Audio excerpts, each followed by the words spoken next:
Earth buildings in Yemen, I wouldn't call them earth buildings. I would be more specific, because there are various types of buildings that use materials which are from the very soil or the earth or the ground or mountains or wadis.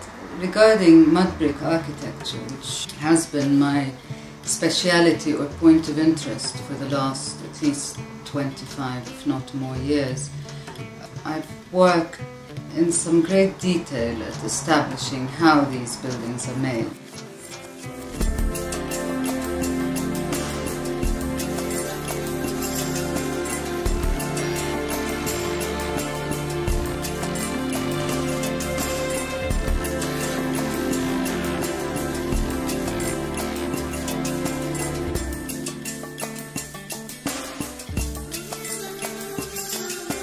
I'm not an historian, so I don't like to attach dates to buildings.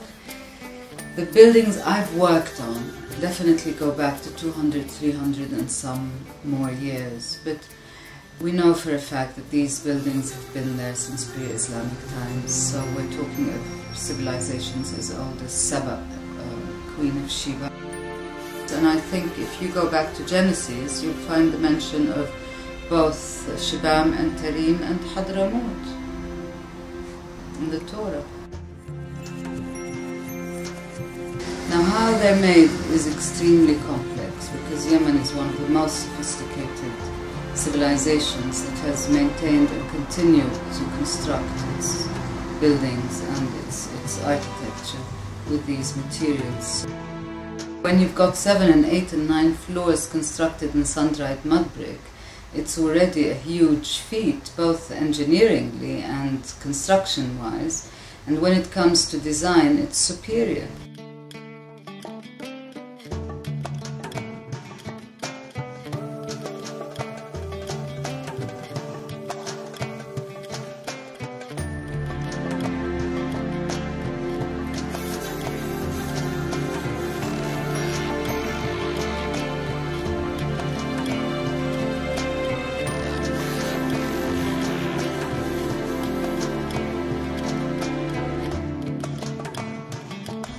So, you know, whether you construct palaces in sun-dried mud brick and can build up to 40 rooms and 40 bathrooms in one building, as in Khayla, for example, one just has to look and see, you know, why and what has made this so incredible and amazing.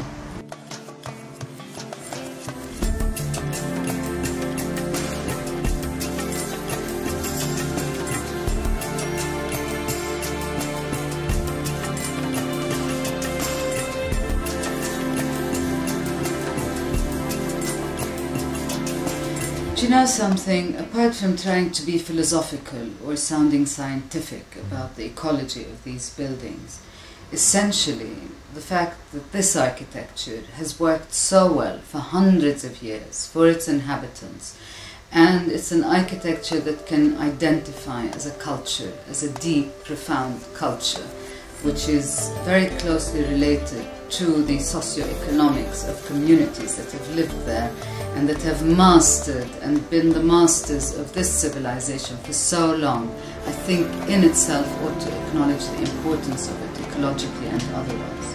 I think the best way to compare it ecologically, or to discuss it or identify it as ecologically viable or sound or sustainable, is just compare it with the ugly, mediocre, imported Western forms of buildings that are being used there, which are commercially viable because they fit into a more speculation market kind of economy.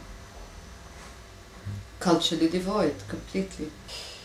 It's not just that they are great because they're ecologically important. It's not that they are great because they are cheaper to build and because people know how to construct them. But it's because there's a very strong cultural, economic, social discipline related to the entire matrix that is built around them, you know, which makes these places very important, and it makes these places exceptional, and it makes these places comparable to any other beautiful city that you find in Florence or in Italy in the countryside.